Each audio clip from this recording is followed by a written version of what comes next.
them up, allowing them to take up legislation. Let's go to the House floor. The Speaker of the House seek recognition. Consent to address the House for 1 minute. Without objection, the gentleman from Wisconsin is recognized for 1 minute. My colleagues, at this hour, the federal government is needlessly shut down because of Senate Democrats. One party in one house of this Congress is deliberately holding our government hostage. This did not need to happen, but it is important for people to understand why this happened, why this is happening. On Thursday, Mr. Speaker, the House is not in order. The House will be in order. Members, please remove your conversation from the House floor. The House will be in order. Mr. Speaker, let me understand why this happened.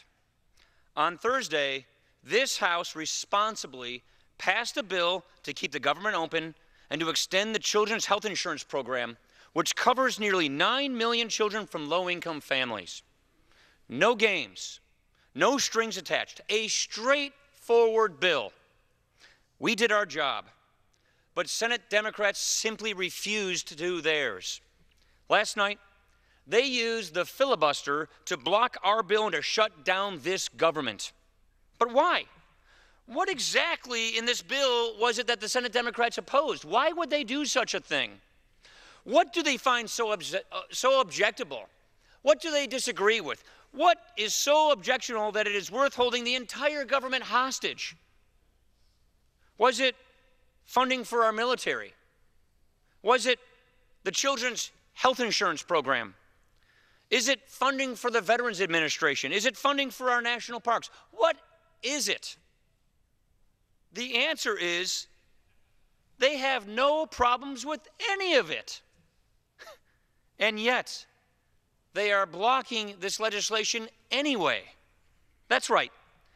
Senate Democrats shut down the government over a bill that they have no issues with. They opposed a bill they don't even oppose. We do some crazy things in Washington, but this is utter madness. Here is the simple truth. Senate Democrats refuse to fund the government unless we agree to their demands on something entirely unrelated. They want a deal on immigration, and then they'll think about reopening the government. It is a shakedown strategy that Senate Democrats have been talked into by their base. Now, I could go on and on about how cynical I think this ploy is, and I certainly do. But let me read you something Senator Schumer himself said in 2013, the last time we found ourselves in this position with a government shutdown. And here is what in 2013, during a government shutdown, Senator Schumer said, quote, "No matter how strongly one feels about an issue, you shouldn't hold millions of people hostage. That's what the other side is doing. That's what's wrong, and we cannot give in to that." Close quote. Let me repeat that first line. Quote, "No matter how strongly one feels about an issue, you shouldn't hold millions of people hostage." Close quote. He was right. You shouldn't. But that is exactly what he and his party are doing right now. Here's something else that Senator Schumer said in 2013. Quote, "I believe in immigration reform. What if I persuaded my caucus to say, I'm going to shut down the government, I'm going to not pay our bills unless I get my way? It's a politics of idiocy, of confrontation, of paralysis." Close quote. Politics of idiocy. His words, not mine. Here's one more quote from Senator Schumer in 2013 during that government shutdown. Quote, "We believe strongly in immigration reform. We could say we're shutting down the government until you pass immigration reform. It would be governmental chaos." Close quote.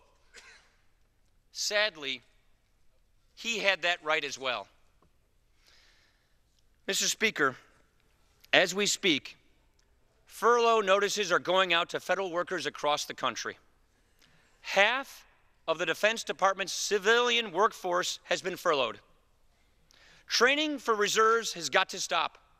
Guardsmen have to be sent home. A number of states are going to run out of money for children's health insurance. And all of this is completely unnecessary. But Senate Democrats believe none of it is too high a price to pay for appeasing their political base. There is no reason for this shutdown. We have been, and we continue to be, willing to work together in good faith on immigration. But that deadline is weeks away. There is no good reason for Senate Democrats to keep willfully forcing a shutdown on this country. Now, I want to take a moment and I want to address the men and women who work here in the Capitol and who work around the country in this government, whether you're in the military or in the reserves, or you're in law enforcement, or medical researchers, or people working at our national parks, whichever you do, wherever you are, whatever it is that you're doing for the taxpayers. Thank you for your service. Thank you for your sacrifices that you and your families make. We could not be more grateful. You should not have to go through this uncertainty. You deserve so much better than this needless shutdown. And we hope that it will end very soon. My colleagues, Senate Democrats shut down this government, and now Senate Democrats need to open this government back up. Stop holding our troops and children's health insurance hostage. End this reckless shutdown that is inflicting needless uncertainty on our country. Let common sense and cooler heads prevail. Come to your senses. Do the right thing. Open this government back up. I yield. Gentleman from Wisconsin yields back. Gentleman from Kentucky is recognized. Pursuant to Clause 7 of Rule 20, I move a call of the House. Under Clause 7B of Rule 20, the chair confers recognition for that purpose. Objection. The gentleman from Kentucky is recognized. The gentleman from Kentucky. I move a call of the House. Call of the House is ordered. Members.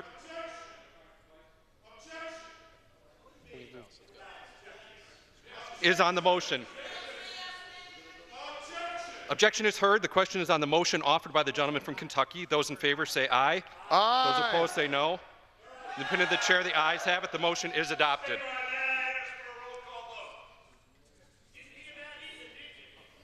A recorded vote is requested. Those favoring a recorded vote will rise. Sufficient number having risen, a recorded vote is ordered. Members will record their votes by electronic device. This is a 15-minute vote.